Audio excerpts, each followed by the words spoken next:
Remember to subscribe to our YouTube channel at NDNTV Nigeria.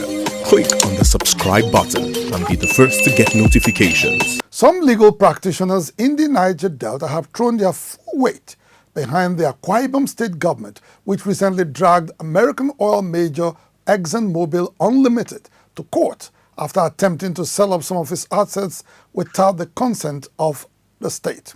They insist that as host to ExxonMobil, AKWA IBOM state has critical stake in the oil major's operations and should therefore not be relegated to the background.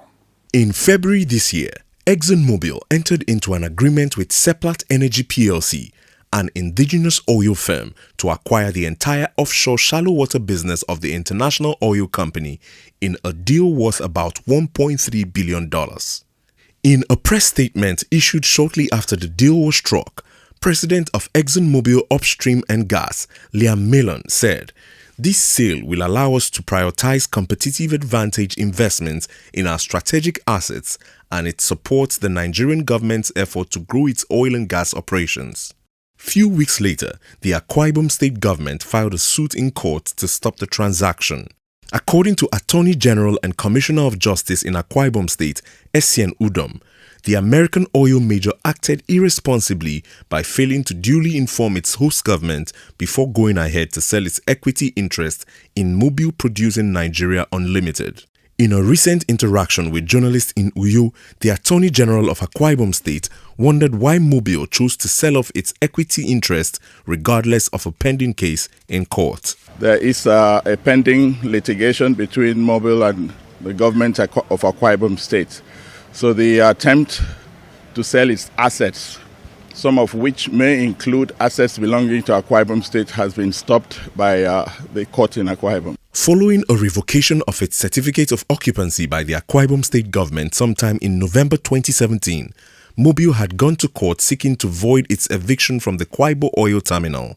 Responding to this development, Uyo-based lawyer Christopher Ekbu and Asim Adams, a Port Harcourt-based lawyer, fault the action of the international oil company, which they describe as sub judice contempt. The government of AKWA IBOM State became aware that during the pendency of the case, and in spite of the Mareva injunction being obtained and saved MOBIL, that MOBIL had actually gone ahead to deplete, sell its assets within AKWA IBOM and offshore AKWA IBOM.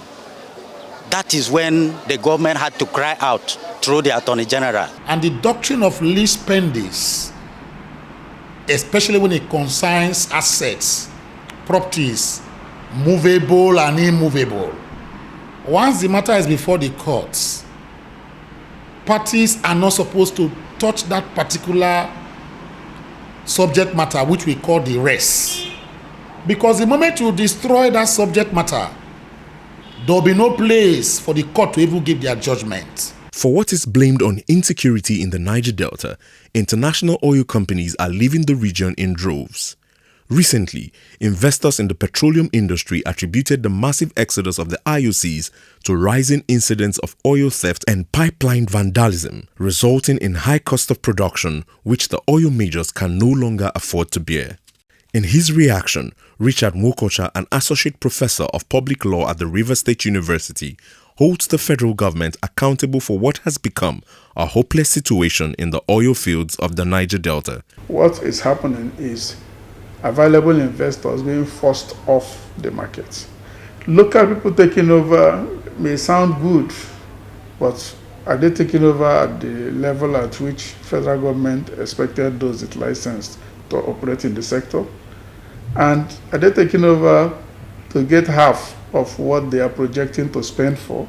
If local people are taking over, they are taking over a destroyed sector. It's still not a thing to be happy about unless you have fixed the problem that drove off the foreign investor who was there.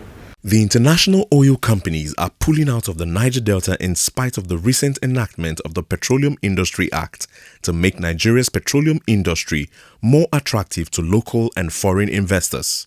For close observers of unfolding events in the industry, the Petroleum Industry Act comes at a time the oil majors have already perfected their exit strategy from the Niger Delta region. Given this scenario, even if the AKWA IBOM state government triumphs in its legal battle with MOBIL, it wouldn't stop the IOCs from relocating their investments to safer destinations outside the Niger Delta. This is definitely a catch-22 situation for the federal government, which has the obligation to revisit its petroleum joint venture partnerships to allow for a more cordial relationship between oil-producing communities and state governments on the one hand and the oil-producing companies on the other hand. Inside the Niger Delta,